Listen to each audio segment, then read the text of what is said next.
일곱 번째 노트로 넘어가겠습니다. 일곱 번째 노트도 비교적 쉬운 내용이에요. 여러분들이 다 아실 거예요. 이 조건문, 반복문 쓸 줄 모르면 곤란하죠, 지금 이 시점에 와서. 근데 여기서도 여러분들이 초점을 좀 맞춰줬으면 좋은 게, 이제 다른 언어하고는 어떤 차이가 있냐, 조건문 측면에서 또 반복문 측면에서 어떤 차이가 있는지 그 위주로 좀 살펴보시면 좋겠고요. 제가 몇 가지 조건문이나 반복문 작성할 때 팁들을 설명해 드리는데, 그걸 모르셨으면 그걸 한번 또 유심히 보시면 좋을 것 같습니다. 그래서 기본적으로 뭐 이 내용도 다 아시는 내용일 텐데, 우리가 프로그램을 작성하면은 프로그램은 기본적으로 라인 바이 라인, 문장 순서대로 순차적으로 프로그램을 실행해 줍니다. 근데 그렇게 라인 바이 라인으로 그 순차적으로 실행을 해가지고 프로그램 하려고 하면은 너무 힘들어요. 그래서 필요하면은 어떨 때는 실행하고 어떨 때는 실행하지 않을 수 있고, 반복해서 실행할 수 있고, 어디로 이동할 수 있어야 되는 겁니다. 그래서 그거를 우리가 제어의 이동이라고 그래요. 그러니까 순차적으로 실행하는 게 아니라 점퍼 같은 걸 하는 거죠. 그런데 초기 프로그래밍 언어에서는 너무 무분별하게 점프를 많이 허용을 했어요. 그게 대표되는 게 이제 고투 문이 되겠죠. 그래서 자바는 아예 고투 문이 없습니다. 그리고 요 사람들이 고투 문 없이도 똑같은 기능을 하는 모든 프로그램을 작성할 수 있다는 것을 증명하고 있기 때문에, 현재 그 기본적인 언어들은 고투문을 거의 사용하지 않습니다. 물론 C는 고투문이 있었고 C++는 C를 포함하고 있기 때문에 여전히 고투문이 있어요. 하지만 자바는 고투문이 없습니다. 자바에서 존재하는 제어의 이동을 하는 방법은 조건문, 반복문, 그리고 return, break, continue 같은 분기문만 있습니다. 그래서 이들에 대해서 이제 이번 챕터에서 살펴볼 거고요. if문은 뭐 기존에 여러분들이 알고 있는 그 C++에서 사용했던 if문과 구조가 동일합니다. 그리고 C와는 달리 이제 자바는 요 결과가 이제 불리언으로 평가된다는 거고요. 그래서 C의 C++는 불 타입은 정수로, 또 정수는 불 타입으로, 정수가 아닌 것도 필요하면은 불리언 타입으로 자동 변환을 해줍니다. 하지만 자바에서는 그걸 안 해줘요. 그래서 자바에서는 이렇게 사용하면은 에러가 나는 거예요. X 모드 2는 결과가 뭐겠어요? 0 아니면 1이겠죠. 정수예요. 이 조건식의 평가 결과가 정수로 되면 안 돼요. 자바는. 그러면 에러 나요. 자바는 항상 조건식의 평가 결과는 불리언이 돼야 돼요. true 아니면 false. 그래서 똑같은 걸 하고 싶으면 이제 이런 식으로 해야 될 거고, 이렇게 했을 때 문제점이 있다고 그랬죠. x가 음수면 저게 제대로 동작을 안 합니다. x가 음수면 x 모두 2를 했을 때 이제 홀수면 마이너스 1이 되죠. 그래서 그런 거 기억해 두시면 좋겠고요. if문과 관련해서도 우리가 특히 이런 조건문 같은 걸 작성할 때는 들여쓰기를 잘 해서 가독성 있게 작성을 해야 되겠죠. 근데 만약에 가독성이 없게 이렇게 대충 작성을 하게 되면은 요 s는 항상 뭐랑 연관이 돼요? 가장 가까운 if와 연관이 됩니다. 그래서 얘는 얘랑 연관되는 게 아니라 얘랑 연관돼서 얘랑 똑같은 형태가 되는 거고, 그거를 우리가 dangling s라고 합니다. dangling s problem이라고 하는데, 어쨌든 컴파일러는 else를 만나면 가장 가까운 if와 연결해서 해석을 하게 됩니다. 따라서 여러분들은 이런 것들을 if문들을, 또는 if문이 아니더라도 조건문들을 작성할 때는 들여쓰기를 적절하게 해줄 필요가 있고요. 이렇게 문장이 하나인 경우에는 중괄호를 안 쓰는 경우가 많은데, 나중을 위해서 써놓는 것도 괜찮을 수도 있어요. 그것도 뭐 취향이니까 그렇게 쓰시면 되겠고요. 그 다음에 이제 유일하게 사망 연산자인 선택 연산자, 이제 if문 쓸 때 어떤 형태의 조건문들은 if문으로 쓰는 것보다는 사망 연산자를 쓰는 게 조금 더 간결하게 쓰일 수 있습니다. 보통 이런 형태인 경우에 어떤 조건에 따라서 동일한 변수를 이렇게 바꾸거나 저렇게 바꿀 수가 있습니다. 그럴 경우에는 이제 이 if문을 쓰는 게 아니라 이런 사망 연산자를 쓰면은 조금 더 간결하게 프로그램을 할 수 있습니다. 그러니까 예를 들면은 음수인 경우에 양수로 바꾸는 코드죠. 그래서 이렇게 바꾸면 되죠. 그리고 이런 식으로 이제 어떤 사망 연산 내에 또 사망 연산자를 또 쓸 수 있습니다. 그럼 얘는 결과가 음수면은 음수, 양수면 양수, 0이면 0, 문자열을 반환해 줍니다. 그래서 이렇게 복합적으로 쓸 수 있고, 이런 것들은 여러분들이 사망 연산자를 써서 표현할 수 있다는 걸 잘 모를 경우도 있는데, 얘도 언제든지 이렇게 이제 바꿀 수 있습니다. 그래서 요 값이 60보다 크면은 요걸 활용할 거고, 60보다 아래면은 요거를 활용하는 형태로 프로그램이 할 수 있습니다. 그래서 이게 선택 연산자이고요. if문은 이제 if else, 그 다음에 if if에서 다중 선택 if문을 만들 수 있는데, 똑같은 거면 이제 다중 선택 if문이 일련의 if문보다는 효과적입니다. 얘와 얘의 결과는 똑같아요. 차이가 없는데, 얘는 한 번만 비교할 수도 있고 두 번만 비교할 수도 있는데, 얘는 늘 몇 번 비교해요? 항상 3번 비교하는 거죠. 그래서 이렇게 할 바에는 이렇게 하는 게 좋고요. 뭐 다 알고 계신 내용일 것 같고, 그 다음에 데이터에 따라서는 순서를 바꾸면 좀 더 효과적일 수가 있습니다. 내가 100명의 학생을 성적을 출력해야 되는데 A가 많아. 그럼 이렇게 하는 게 좋을 거고, 대부분 F야. 그럼 이렇게 하는 게 좋을 거죠.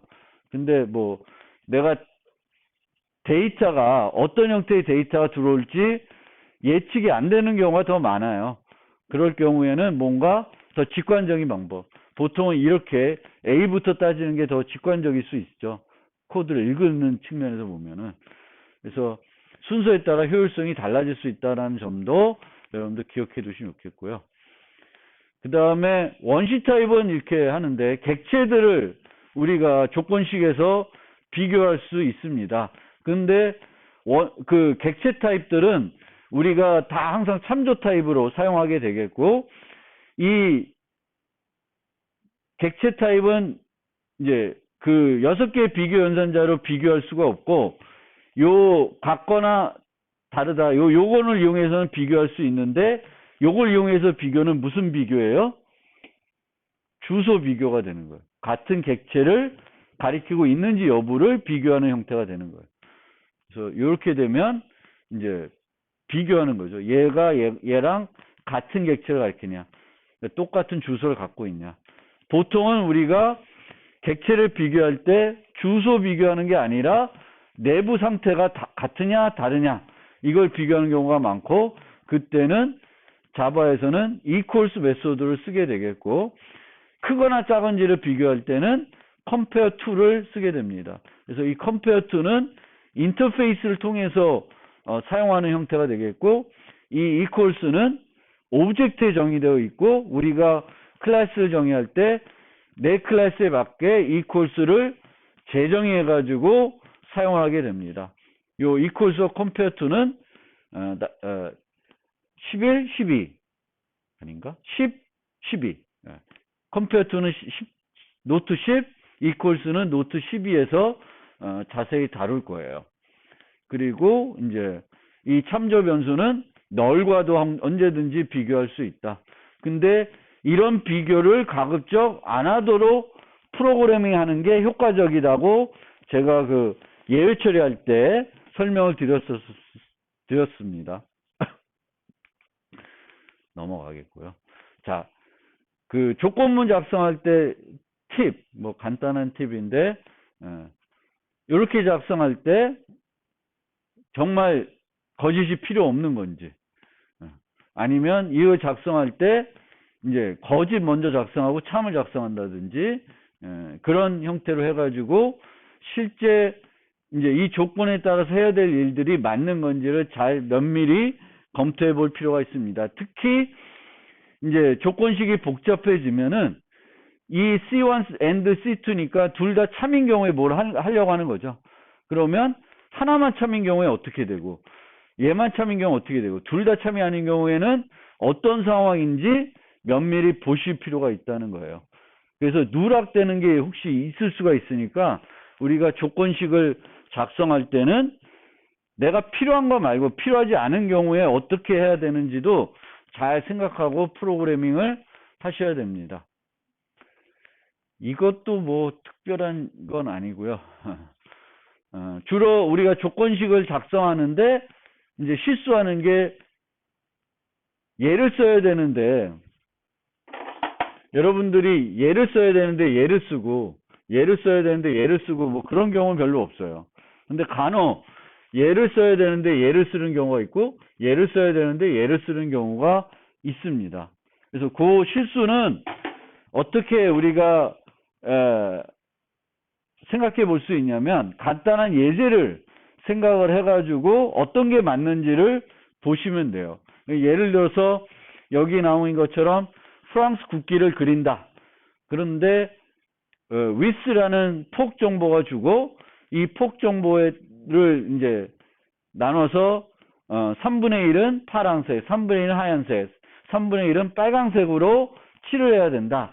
그러면 요 if문을 어떻게 작성을 해야 되냐? 그러면 이 with는 다양한 값들이 올 수가 있죠. 그러면 먼저 간단한 것부터 해보면 돼요. 간단한 게 뭐예요? 3으로 나눠지는 수를 갖고 해보면 돼요. 뭐 30이 됐던, 뭐 9가 됐던, 이런 수를 갖고 생각을 해보면 돼요. 그러면 30이면 0에서 29까지 값이 유효한 값일 거고요. x가 0에서 9까지가 파란색으로, 10에서 19가 하얀색으로, 20에서 29가 빨간색으로 돼야 돼요. 그러면 with를 3 나누게 되면 얼마예요? 얘가 10이죠. 그러면 식이 어떻게 해야 돼? 식이 안 나오네. 식이 이제 x가 with 3이죠. 이퀄가 아니라 이게 맞는 거죠. 3의 배수일 때는. 그래서 그런 것들을 예제들을 생각해서 이제 만드시면 되겠고, 실제 이 예에서는 만약에 with가 3의 배수가 아닌 경우에는 얘를 어떻게 칠할까? 그거를 결정해서 전체적인 식을 만들어야 돼요. 만들어야 되는데, 만약에 이게 항상 with는 3의 배수로 들어온다. 그러면 얘가 맞는 표현인 거죠. 얘가. 그래서 그런 것들을 여러분들이 예제들을 생각해가지고 간단한 것을 생각해서 처리해 보시면 좋겠고요. 그리고 이제 복잡한 식들을 세울 때에는 이제 이 논리급, 논리합, 논리부정을 이용하게 될 텐데, 이 논리급, 논리합은 lazy evaluation을 해준다. short circuit evaluation을 해준다 그래요. 그건 뭐냐면은 lazy evaluation은 게으르다는 거예요. 게으르다는 거. lazy가 여기서는. 그러면 뭐가 게으르냐면 다 평가를 안 한다는 거예요. 필요하면 하고 필요 없으면 안 한다는 개념이에요. 그게 lazy evaluation이에요. 프로그래밍에서 lazy evaluation은 어떤 표현식이 주어졌는데 그 표현식을 무조건 평가하는 게 아니라 필요하면 평가하는 거예요. 그래서 and는 앞에 게 false이면 이 A and B, A or B 할 때는 늘 A부터 봐요. 표현식을 평가할 때 A부터 보고 A and B에서 A가 false야. 그럼 B와 상관없이 전체는 뭐가 돼요? 전체는 false가 되죠. 그러면 B를 평가하지 않게 돼요. A or B에서는 A가 true이면 B와 상관없이 어떻게 돼? true가 되죠. 그러면 B를 평가하지 않습니다. 그래서 이 예제에서는 input이 널이 아니면 얘가 참이 되겠죠. 얘가 참이 되면 얘를 하는 거예요. input이 널이면 false가 되니까 얘를 안 하는 거예요. 널인 상태를 얘한테 넘겨서 분석을 할 필요가 없으니까. 이 경우에도 n이 0이면 이쪽이 false가 되니까 나머지 연산을 안 하겠죠. 그래서 이게 이제 lazy evaluation이 되겠고요. 얘네들 대신에 똑같은 용도, 얘는 원래 뭐예요? 비트 연산자죠. 비트 연산자인데 조건식을 우리가 세울 때 얘 대신에 얘를 쓸 수도 있어요. 하나짜리를.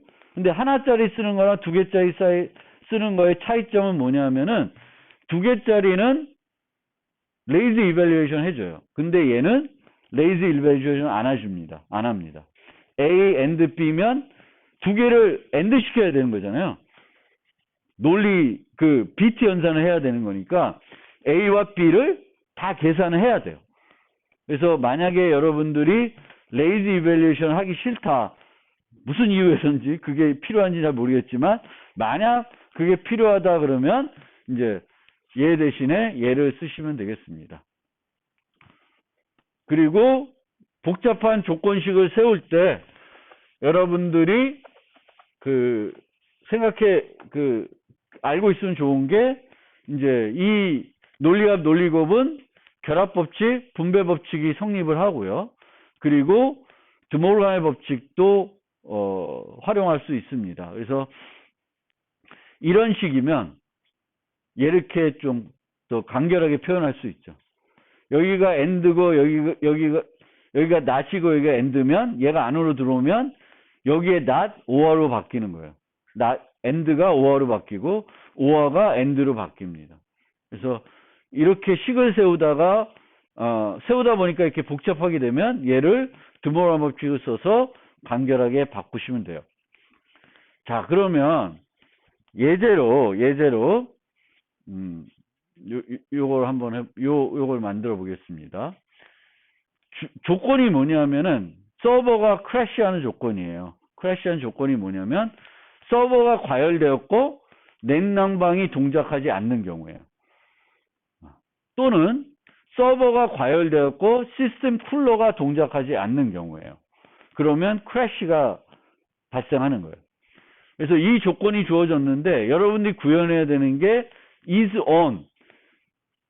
크래시가 안 된 상태이냐, 현재 상태가 문제가 없는 상태이냐라는 거예요. 그러면 얘가 아닌 경우들이죠.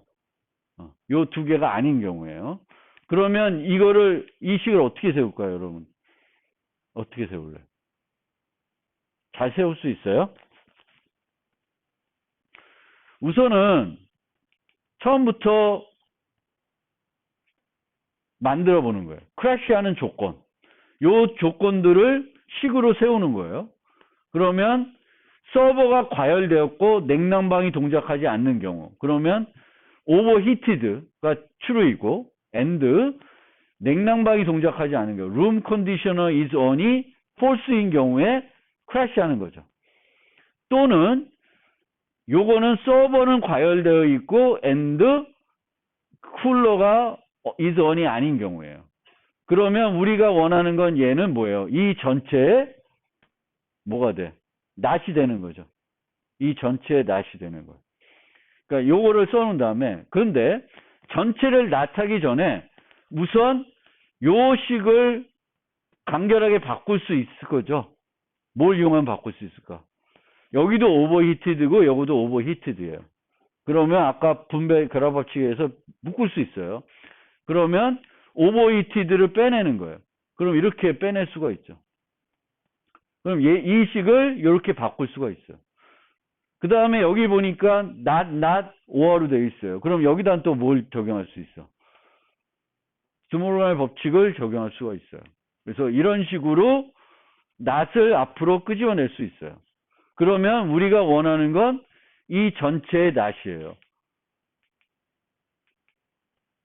그래서 not을 이렇게 붙이는 거예요. 그럼 not을 붙였으니까 여기다 또 뭘 적용할 수 있어요? 드모르간의 법칙을 적용할 수 있죠.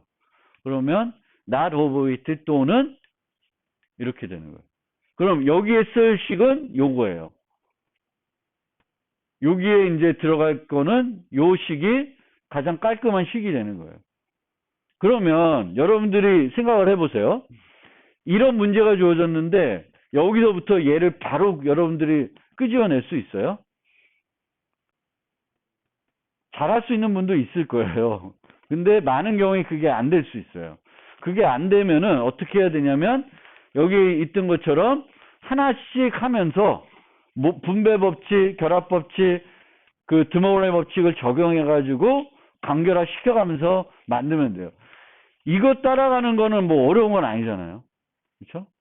그래서 그렇게 여러분들이 어떤 복잡한 식을 세울 때 너무 처음부터 간결한 식을 만들려고 하지 마세요. 오히려 그렇게 만들다 보면은 실수할 수가 있어요. 잘못 만들 수가 있거든요. 그렇게 하지 마시고 딱딱 이렇게 한 번씩 단계를 거쳐가면서 바꿔보세요. 그래서 그 다음에 부동소수의 비교. 부동소수는 가급적 비교하면 안 돼요. 왜? 정확성이 떨어지기 때문에 그래요. 정확성이. 그래서 이 경우에도 0을 안 줘요. 원래 루트 2의 제곱을 해서가 2 빼면 0이 돼야 되는데 그렇게 안 돼요. 그 정확성 문제 때문에. 그래서 부동소수 비교할 때 간혹 이런 걸 사용할 때가 있습니다. 그래서 두 개를 뺐는데 0은 아니지만 0하고 매우 가까우면은 같은 걸 간주하는 거예요. 그 반올림 오차 때문에. 그래서 이런 것들을 활용할 수 있고요. 또 부동소수 비교할 때 내가 직접 하지 않고 더블의 컴페어를 이용하면은 이제 편하게 비교할 수도 있습니다. 근데 얘가 이걸 해결해 주는 건 아니에요. 그래서 그거는 알아두시면 좋겠고. 그리고 별건 아닌데 제가 1학기 때 여러분들 과제하는 것들 보고 뭐 보는데 간혹 이렇게 if S문을 작성했는데 여기에도 있고 여기에도 있는 코드가 있는 경우 이렇게 작성하시는 분들이 간혹 있습니다. 그래서 작성은 처음에 이렇게 했어요. 하다 보면 이렇게 할 수 있어요. 근데 이걸 그냥 내버려 두는 건 좋은 건 아니에요. 그래서 처음에 작성하다 보면은 if문에도 여기 일부에 똑같은 문장들이 들어가 있는 거예요. 그러면 얘를 끄집어내야죠. 아니면 얘를 밖으로 끄집어내든지 그 순서에 따라서 이렇게 이제 공통적으로 들어가 있는 걸 여기도 쓰고 여기도 쓰는 건 좋은 방법은 아닙니다. 그래서 공통 코드는 if절과 s절에 있는 공통 코드는 if문 이전 또는 이후로 옮길 필요가 있습니다. 자, 그 다음에 스위치문. if문들 중에 if문으로 원래는 모든 조건문은 if문으로 작성할 수 있어요. 스위치문이 없어도 여러분들이 프로그램 하는데 아무 문제는 없습니다. 다 if문 작성할 수 있어요. 그런데 어떤 종류의 if문은 스위치문으로 작성하면은 가독성도 좋아지고 더 간결해질 수 있어요. 그래서 스위치문을 그럴 때 이제 쓰면 되는데 스위치문은 스위치와 케이스절로 이렇게 그리고 디폴트절로 구성이 되어 있습니다. 그리고 이제 기존에 여러분들 C 배웠던 거하고 이제 자바의 스위치문의 차이점은 뭐냐면 원래 여기에 뭐만 올 수 있어요. C의 C++는 상수들만 올 수 있죠. 정수 계열의 상수들만 올 수가 있어요. 정수 계열의 상수들. 근데 자바는 여기에 뭐가 올 수 있어요? 문자열도 올 수 있어요. 케이스절 상수로 문자열이 올 수 있습니다. 그 다음에 아직 안 배웠지만 여기에 예지는 안 되는데 열거형도 올 수 있거든요. 근데 C++의 열거형은 정수 타입이에요. 그렇죠? 정수 계열이에요. 정수 값으로 할당돼가지고 정수 값인데 자바는 열거형 상수가 정수가 아니에요. 객체예요. 근데 여기에 올 수 있어요. 그래서 이제 자바의 스위치문은 그 C++와 달리 꼭 케이스열의 상수가 정수 계열의 상수가 아니어도 된다. 문자열이 올 수 있고 열거형이 올 수 있다. 그거 기억해 두시고요. 그 다음에 상수식은 올 수 있는데 변수식은 올 수가 없어요.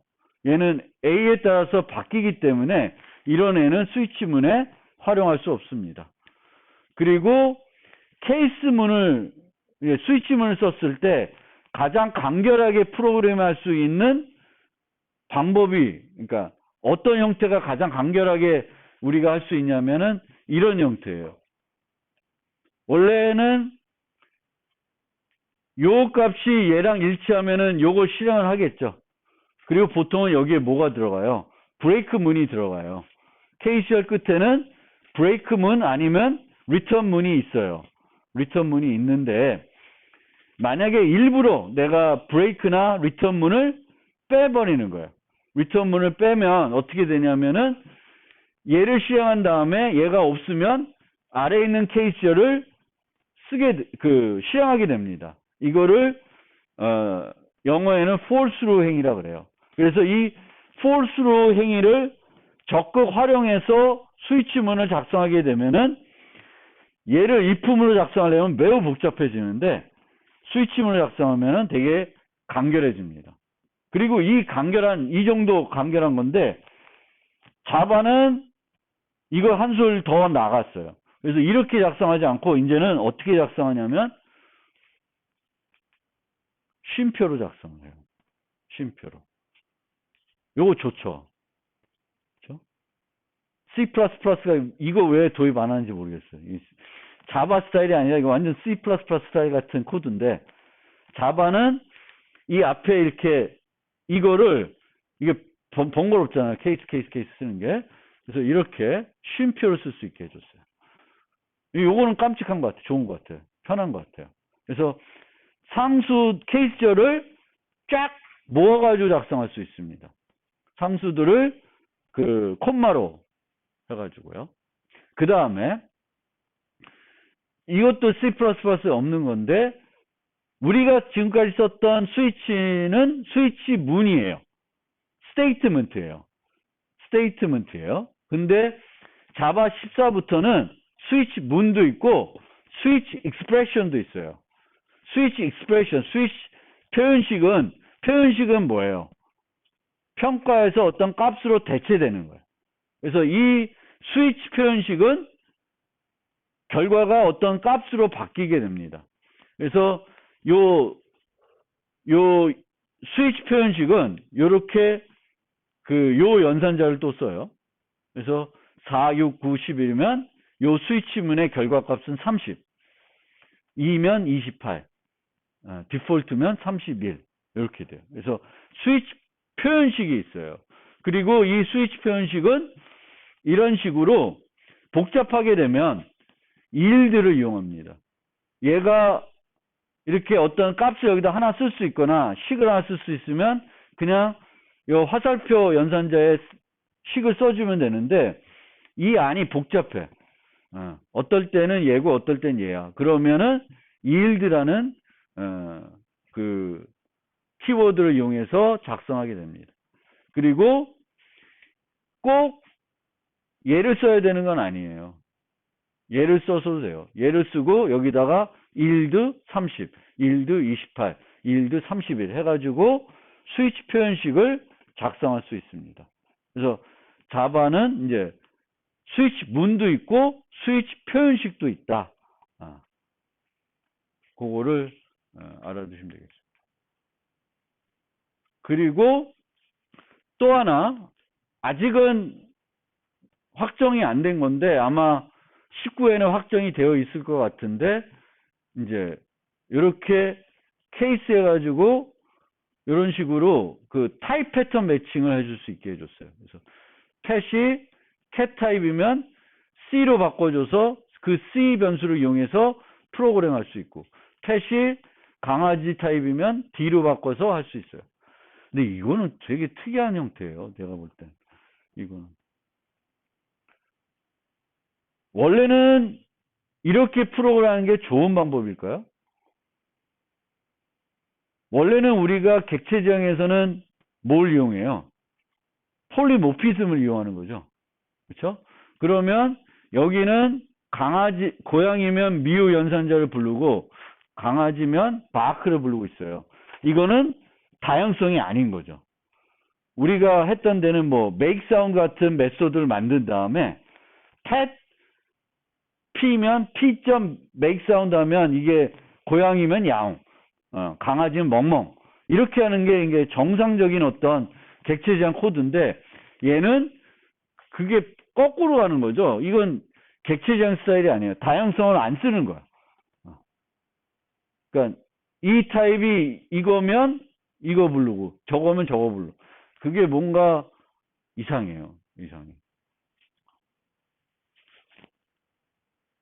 어쨌든 스위치문에 17에 도입되어 있긴 한지 프리뷰로 도입되어 있는데 타입이 오고 그 타입을 일치됐을 때 그 타입을 그 변수로 변환해 가지고 쓸 수 있게 해주는 형태가 되어 있습니다.